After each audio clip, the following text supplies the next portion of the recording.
Face masks have become one of the main symbols of the protester movement here in Hong Kong. They are also a way to hide identities from surveillance cameras. Now, it's illegal for protesters to cover their faces.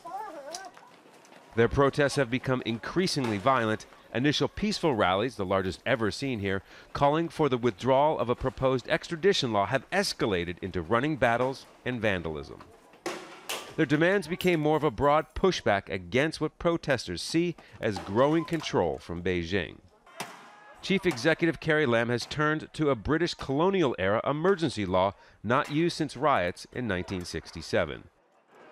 Anyone who wears a mask could face up to a year in jail and a $3,000 fine. Hong Kong is not in a state of emergency, and we are not proclaiming that Hong Kong is entering a state of emergency. But we are indeed in an occasion of serious danger, which is a stated condition in the Emergency Regulations Ordinance.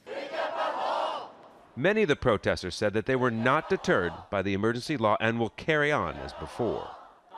Others felt it might stop some demonstrators, but the ban won't help end the crisis, possibly having the opposite effect.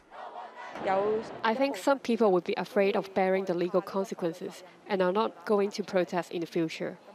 I also think that such a hardline approach is not going to work in the long run. This group of protesters has been moving about here in the central financial district of Hong Kong. It started with a march of thousands. Now it's pared down to hundreds. But what they're doing is they're bouncing between main intersections and blocking them off. After work hours, the number of protesters swelled into the thousands again. Barricades were built, fires lit. They then moved on from the financial district, the marching mass of people growing.